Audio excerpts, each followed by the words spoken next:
so that they stick. So I, again, want to say thanks for giving up some time tonight and making this a priority. I'm also going to tell you that I don't know that I'm going to give you anything new tonight, but I am going to give you some things that I don't think we are doing in our clubs. And if we would, I think our members, new members, would stick. And I think it would be an encouragement and a blessing and a help to the old members as well. So let's dive into the material, follow along with your handout.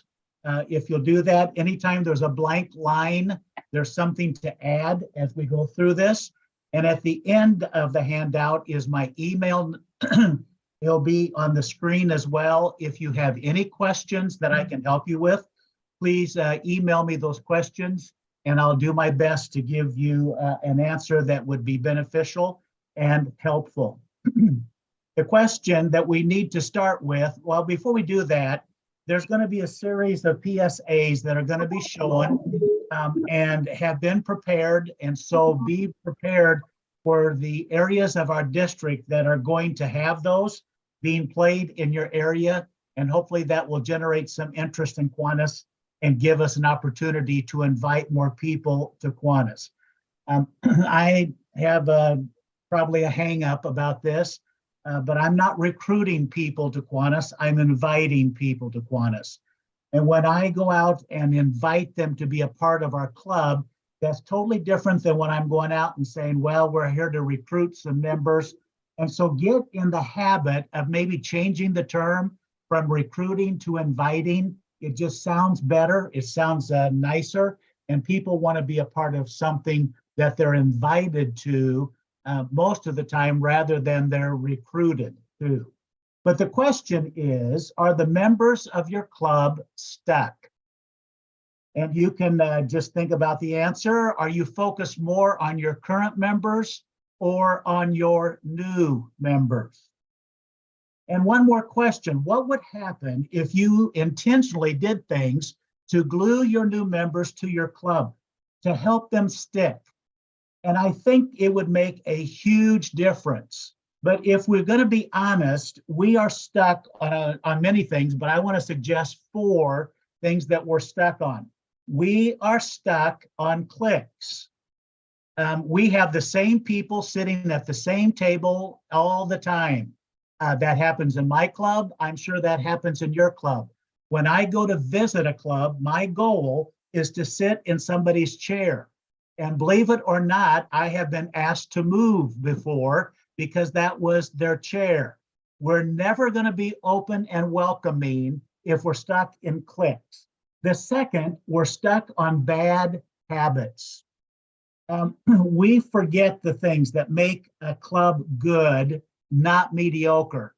And we can just get stuck on what we've done and some of the things that I just call bad habits from the past. We can get stuck on their comfort zone. It's just easier at times to focus on our current members or to focus on our group that we're meeting with where we're comfortable. And we can be more interested in the people that are currently in the club than the new people that come to visit or join the club. And let's face it, it's just easier to be in our comfort zone. And the other is an unwillingness to change. Isn't it amazing how we struggle with change? And if we're going to help stick some new members, it's going to happen when you and I get unstuck. So when we say stuck, what does that mean? Well, the word means to be jammed or wedged or clamped or cemented or bound or embedded or immovable, entrenched and unyielding. And if we as a club are going to just stay stuck, guess what? The new members are not going to stick. That's just the fact. And it's so important that you and I are willing to make some of those changes to help make those new members feel more comfortable. So there are some questions that you and I need to ask if your current members are stuck. Um, Getting your club unstuck is a decision. Yes or yes? Growth is a decision. Yes or yes?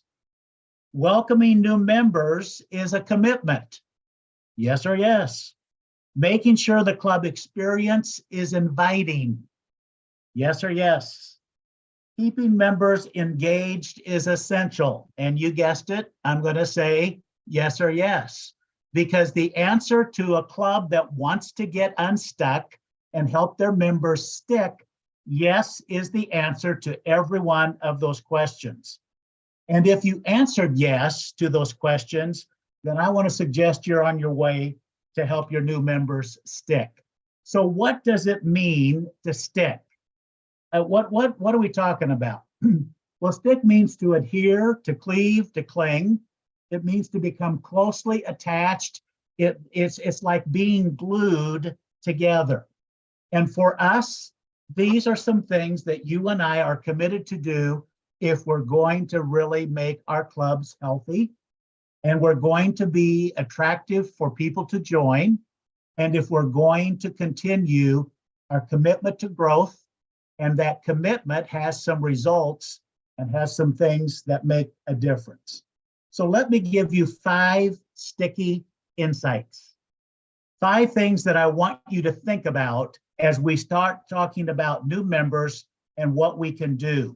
Number 1 is see from their eyes your club experience beginning to end. Look through their eyes. Look through the eyes of a new person. Look with fresh eyes. What do they see? What do they experience? And to help you understand, I put some questions in your handout that we're going to talk about, but I want you to underline the next sentence. I want you to put a star by it, because people decide whether they're going to stay or not in the first 12 minutes. You have 12 minutes when you bring a new person to your club or a guest to your club to help them formulate a decision whether they're going to stay or not. This is this is true in Kiwanis. This is true in churches. This is true in any organization. First 12 minutes. The first 12 minutes are the absolute most important when you and I are being committed to making an impact in our members. Just do not forget that. If they come into a club meeting and the first 12, nobody's interacting with them, they're feeling kind of alone, they're feeling kind of on the sideline, they're feeling any kinds of those feelings, the chances of them coming back are going to be slim to none. The first 12 minutes is the key. If you're going to see the club experience from their eyes, is your club fun? We're living in a world right now that is pretty negative. We're living in a time when there's a lot of stress. We're living in a time when life can be pretty complicated. For an hour each week, make your club a fun place to be. Make it a time when people can forget about their stresses, forget about whatever's on their mind, and just have fun. But they're going to be evaluating, is your club fun? Is your club friendly? They're going to be deciding that. And if people are coming up, introducing themselves, talking to them, doing whatever to make them feel uncomfortable or comfortable and noticed, that's going to make a difference in the first 12 minutes. What kind of a meeting do you have? I just, if we're just doing the same old every time, which most clubs are doing, and that's not a criticism, it's just a fact, it just gets boring for everybody. What are you going to do to add a little spice to it? What are you going to do to add a little creativity to it? What are you going to do to make that meeting something really, really cool? But if you have a fun meeting, if you have an informative meeting, if people are interacting with each other, having a good time, that is going to make a difference. And that all happens in the first 12. How's the meeting run is another question. And so you need to ask, and you need to answer, what do they see? We're used to it. We're comfortable with it. We don't think a thing about it. But what does that person see? Do they see excitement? Do they see forward thinking? Do they see opportunities? Yeah, if I joined this group, I could do something significant. If I joined this group, this would be an awesome way to spend an hour during the week. What opportunities? Do they see significance? People want to do something that's significant.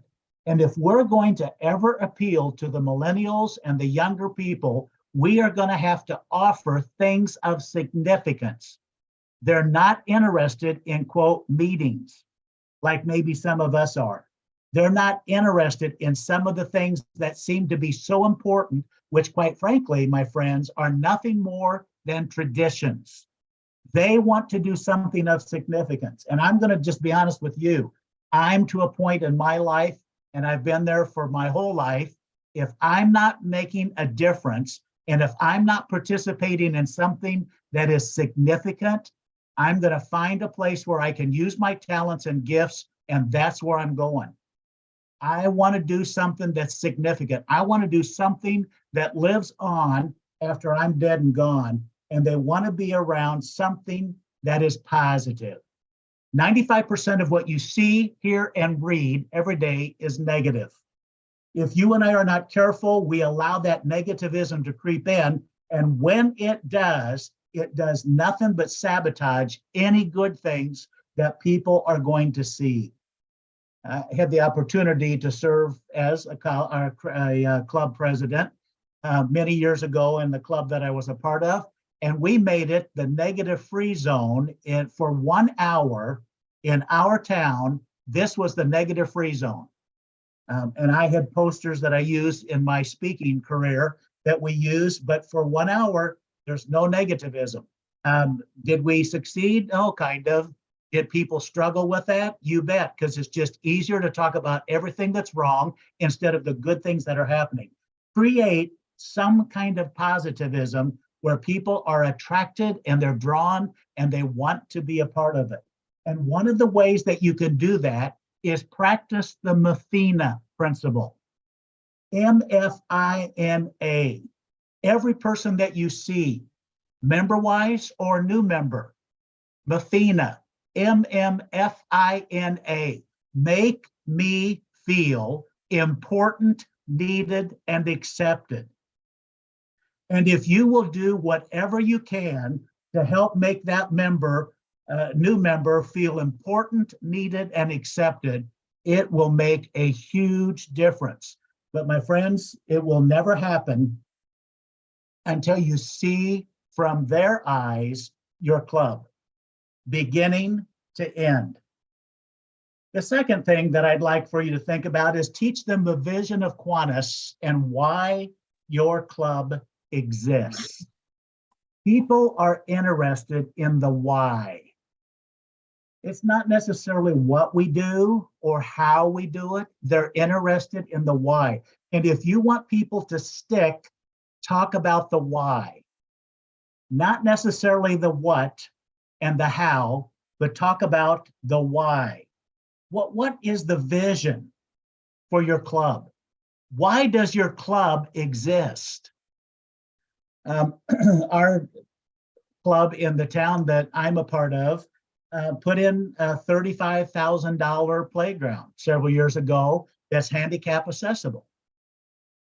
We just had a major fundraiser where we're giving elementary school in our town $10,000 to help start a STEM classroom. We gave $6,000 2 years ago to another school in our community for their library.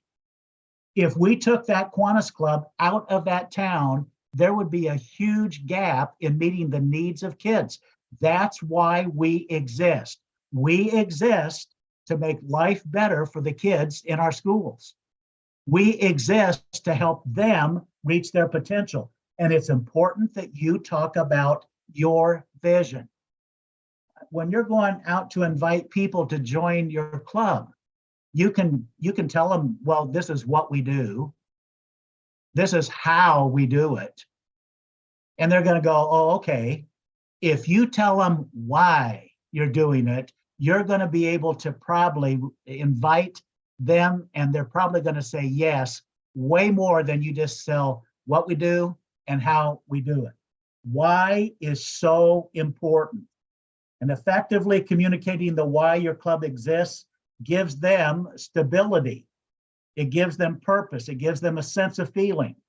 And we exist to improve lives through fellowship and service worldwide. And Kiwanis is a global organization of volunteers dedicated to improving the world one child and one community at a time. That makes such a difference in what you and I share with people, and for them to see the why, the vision of your club and why your club exists is so important. Here's the bottom line, and here's the facts. Your club is either going to visualize or it's going to fossilize. And if you and I are not careful, we forget that vision is so important. There's no proverb where there's no vision, the people perish. It's absolutely a fact. And it's so important that you and I are focusing on the vision and focusing on the things that make such a difference in what we do and in how we do it. It's important that if you and I are going to do what needs to be done, is we tell them the vision of Kiwanis and why our club exists.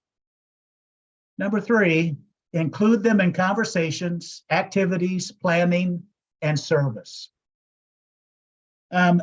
We have this attitude in Kiwanis that says, well, you've got to be in Kiwanis for so long before you can do whatever.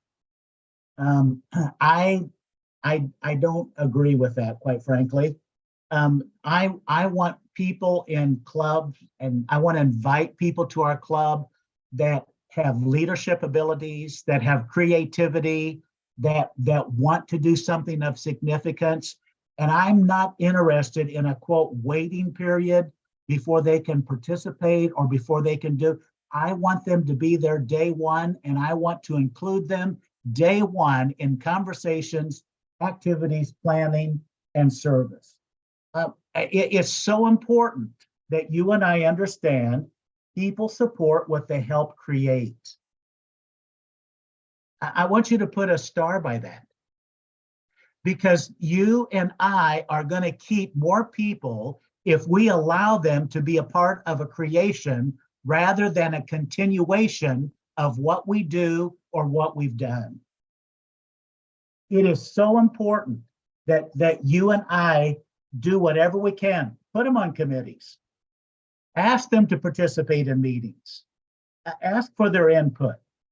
They need to feel valued and important and noticed.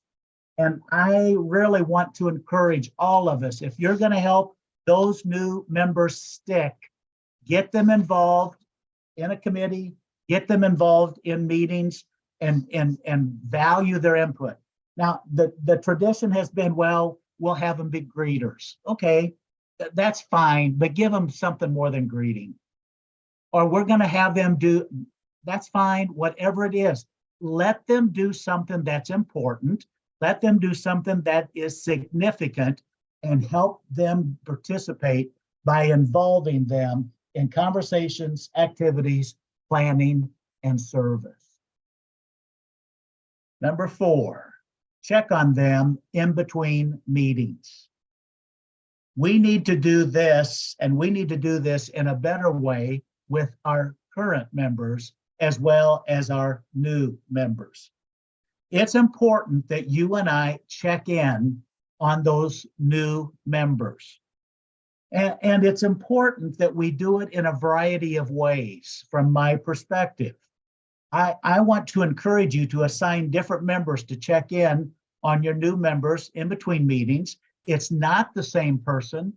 And I want to remind us that we can call on the phone, we can text, but not emails. And I'm going to say that again. Call them, text them, but don't send them an email. Meet them for coffee or meet them for lunch and spend some time with them. Ask them what's your ideas on what we could do to make our club better. I just will never forget one of the new members that we had here not too long ago. I met him for lunch and I said, what are some things that you are thinking about what we could do to strengthen our club and be even a blessing to this community? Guess what? They had 3 or 4 ideas. They were absolutely incredible ideas. They were ideas I hadn't even thought of. And when you and I check on them in between meetings and spend a little time following up with them, it makes such a difference in what we do and in how we do it. And the last thing that I think is important if we're going to get our members to stick is kill them with attention. Now, remember, I put attention on the end of that. I don't want you to kill them. I did an international workshop many years ago, how to kill your club, and had a lot of fun with that and would like to do that again sometime because it was fun. But kill them with attention. What gets their attention? Here's the first thing, remembering their name. Now, this is a cheat, and I'm going to tell you it's a cheat, and I'm going to tell you, I'm not embarrassed to tell you this, but our last new member that we had at our club, I sent all of the current members the name of that person. And I said, when you come to Kiwanis, you be sure you say hi to Betty, because most people don't remember names in between meetings. And when I joined the downtown Des Moines Kiwanis Club 30 plus years ago, they had an executive secretary that was hired by the club at that time. And she was always at the check-in table. Her name was Carol Donovan. She was probably one of the coolest ladies I've ever met in my life. I went one day unannounced to check out Kiwanis. She took down my name, decided that I wanted to go back the next week to check it out again. And when I walked up to the table, Steve, it's so good to see you. What a difference that makes when you remember their name. The sweetest language of anyone is remembering their name. Being welcomed by at least 3 members at each meeting is important. And even though you've introduced yourself at the first meeting, do it again at the second, because they probably have forgotten as well as others. Taking them around and introducing them to other members is so important. Just get in the habit of saying, hey, let me introduce you to some of our other members. Let me introduce you to some people that I have found great joy just being around, and walk around and introduce them. Tell them what that person does and how they've been in the club or what they've done in the club. Just information that just is personal, but something that is meaningful. Talk about them from the podium. I always try to find something to say from the podium about all of the members, but I also look for the new members. What can I say about them? When you do that, if they were in the paper or if they did something in the community that was recognized, or something that they did do but nobody knew about it, that you can share, again, that makes them feel a part of belonging. And after 2-3 meetings, ask for their feedback, ask for their questions, ask for their concerns is a very, very important part of getting those people to stick with you and stay in Kiwanis. What I want you to do is kill them. And what I want you to do is kill them with kindness. One of those words that is so important in what we do, and these are the lines under kill them. Kill them with kindness. Kill them with information. Kill them with information. The why your club does it, why they're important, why they're needed to be a part of your club, and give them that information. Kill them with welcoming them, with just being really friendly, but welcome them with open arms, and do whatever you can to just make them feel special, important, and needed. Fill them with anticipation. This is what our club is going to do. This is an opportunity that you have to be a part of something significant, and kill them with anticipation. Kill them with networking, where they start seeing that they can join with other people in networking and not only maybe benefit themselves in their businesses, but benefit themselves in building relationships and friendships with people that are so just valued and cool people. I just tell people, several people often, I would have never met you had it not been through Kiwanis. I am a better person because of that. And I could name so many people tonight that I would have never met in my lifetime had it not been through Kiwanis. And that networking is so rich and so cool. Kill them with involvement. Show them how they can be involved and what they can do that really, really makes a difference in your club and in the mission of your club, and kill them with service. Don't write volunteer in their service. Kill them with service. And if you do those 7 things,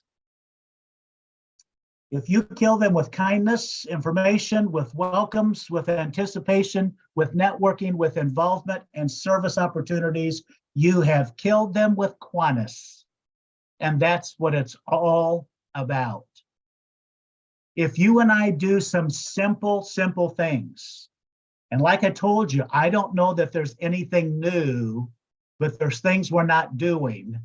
If you want them to stick, and if you want them to be a part of your club for a long time, it's important that you see from their eyes. That's essential, that's important, that's crucial, and that's something you need to do. See from their eyes, teach them, include them, check on them, and kill them. And if you'll do that, you will have members that will stick. And the encouragement that I give to you tonight is now glue your new members so they stick. I hope this was helpful. I hope this was encouraging. I hope it gave you something to think about. I hope it was something that you can use. I appreciate the fact that you took some notes. Now take it to your club and use it. My email is on the back of the bottom of the handout. It's on the screen. If you don't have a handout, if I can help you answer any questions or help you work through any issues, I hope that you'll email me and I'll be happy to do so. Again, you gave up a Thursday night. I appreciate that. Thank you for being in Kiwanis.